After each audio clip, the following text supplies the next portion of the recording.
How excited our listeners are about you coming to Oz Comic Con, and I was wondering how you're feeling about being able to travel again and to come to such a fantastic convention. Well, it means a lot to me. One of my first Comic Cons was um, San Diego Comic Con, kind of deer in the headlights, and I got an email when I went home saying, "Would you like to come to Oz?" So my next Comic Cons were in Melbourne, Sydney, and Adelaide, and I haven't been back since. That's 2011. Yeah. So a lot has happened. I miss Australia. It's such a magical place for me. The people have been so kind. I even had some fans that have been sending me Christmas and holiday ornaments from Australia every single year since. So hello to Brett and Chris Wheeler if you're listening, which I know they are. You're amazing. Thank you. And then friend of mine, Ben Lee, obviously from Australia, who's been encouraging my career. And so I'm looking forward to meeting everybody. Nicholas, Roy, and I were just talking, and we cannot wait. Cannot wait. What do you love to do away from the conventions in Australia? A lot of your fans are probably wondering. I know that hiking and baking are two of your favorite things to do. So what are some of the things that you like to do when you're in Australia? Because we have some great hiking trails. Ooh, I'm about it. Can you guys send me a list of some things I should do when I'm in Brisbane and Sydney?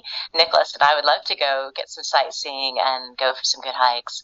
Can you guys help me with that? Yeah, definitely. Look, there's so many different places. I know, especially up in Brisbane, there's a great area just out of Brisbane behind the Gold Coast called the Glasshouse Mountains. There's some absolutely amazing Mm, rainforest trails up there. I love that. I'll definitely bring my hiking shoes. And oh, I'm excited. Yes, please. Definitely. Tag me. Anyone who's listening, tag me and Nicholas, the Nicholas Roy and the Mela Lee, and we will be checking it out. We've got 4 days after Brisbane to just explore, and then we'll be in Sydney. Samuela, tell us a little bit about the last couple of years for you. It has been such a strange time worldwide. We've been unable to travel. Here in Melbourne, we're in the longest lockdown in the world. What was that like for your work? Because I've spoken to a lot of voice artists who said for the first time ever they got to work from home. What was that like for you? It was a big panic at first because I'm not technically minded, and they made it really clear if you can't work from home, you're not going to work at all. So we all had about a 3 week window to scramble, get booths, learn engineering, sound engineering, all the things that we took for granted that someone else would do for us when we go into Warner Brothers or Sony.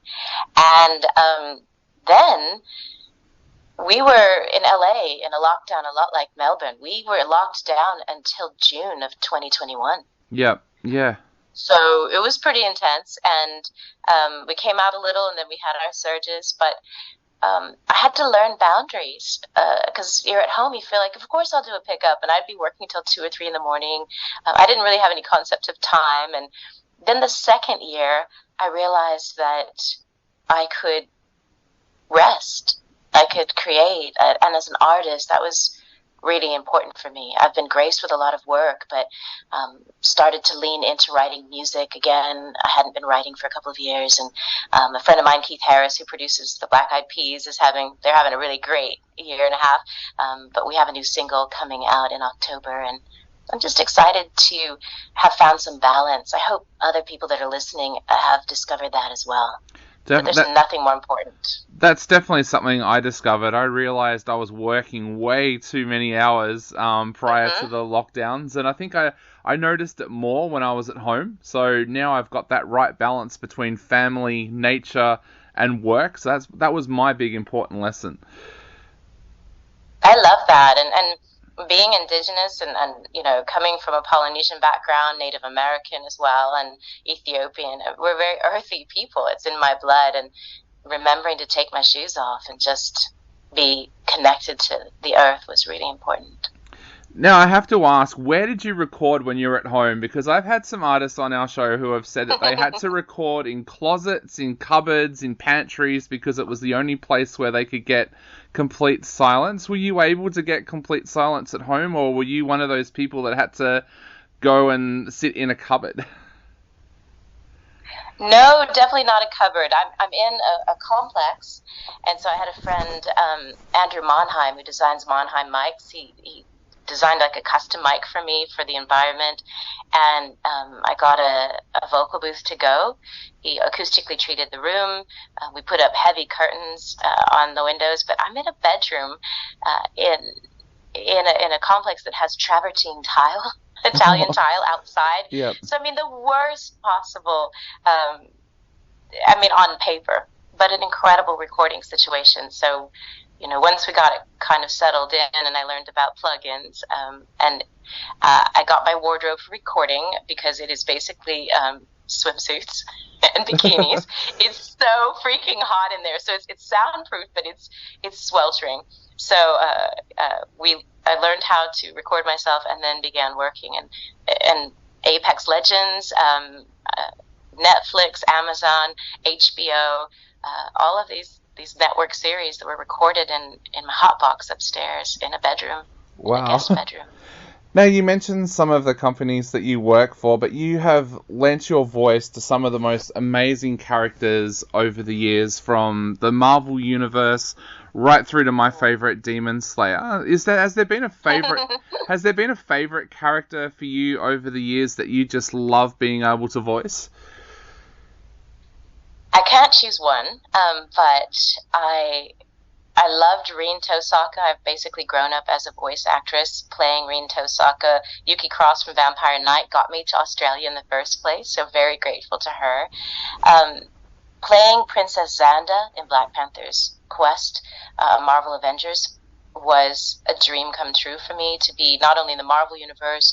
It was the last project Stan had written on. And I remember sitting in one of the premieres, and I was with, we were over at Marvel, and Roger Craig Smith and Matt Mercer and all of these icons at the time, and they're still icons. I thought, I want to be in a game with like Roger Clark, Roger Craig, sorry, not Roger Clark. There's a lot of Rogers in our industry, and it was December of 2018, I think. Not realizing, because of NDAs, that I was actually in a game called Apex Legends that was going to come out about 8 weeks later. Wow. So definitely that comes to Lifeline and how important that's been for me, to be reflected and be connected with fans all over the world who, during this lockdown, it was a profound connection of community that I don't know if I would have made it without. Now, you mentioned your fans, and a lot of your fans do listen to our show, and a lot of those people who listen to our show are very young actors and actresses that are starting out. What advice would you give to a young actor or actress starting out, and how did you start out in voice acting? Like, was there a moment when you realized that was an option for you? I took a class, and I was hoping to get discovered, which was highly unlikely. We had an agent's night at the end of the 4-week sample class, and I got discovered. But what was interesting is I still didn't think it was viable. So I was going to go to law school. I was just paying off my student loans with banking and being a bank analyst on Wall Street. And then there was a banking crash. Yeah. And that job that was sort of kind of like that fun job, which was anime and all of these things from 2008 to 2010, ended up taking me to these Comic-Cons all over the world. So the only person that was really holding me back was me. Yep. Because I didn't think it was possible. And I say it all the time. I thought being a professional voice actor was like being a professional dodgeball player. Yep. Like, they exist, but where? But I'm living an absolute dream life. I'm so grateful to the fans for helping me to step in. So I feel really responsible to give back now and pay it forward, letting you know that right now it's like mathematically impossible, if this is your dream, to become a voice actor, for you not to become a voice actor. The whole world is caught up. You can work from anywhere. And I'm living proof that you can record from not ideal conditions. So you don't have to have tons of cash. You don't have to have a perfect acoustic environment. Technology has come in to support you, and there are so many voiceover jobs, different niches for you. You might be really into, quantum mechanics and physics, and you end up doing technical copy and reading educational text, or you love to narrate, and you can do that from a closet, or animation, or. There's so much stuff to do that you can explore.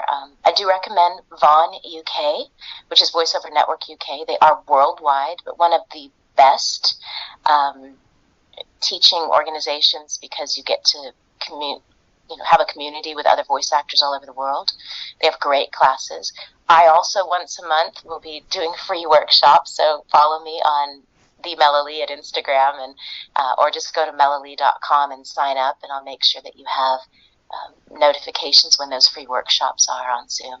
Definitely. And how do you think we get over that stigma about the arts? I mean, when I was at high school, I had teachers say to me, oh, that's great that you're great at theatre and that you're great at music, but you need a backup. And then it was the same when I went to uni. I told my parents I was going to film school, and they said, oh, that's fantastic, but how about you go and do a business course at the same time as backup? How do we get people over that stigma that there's not a future for young people in the arts?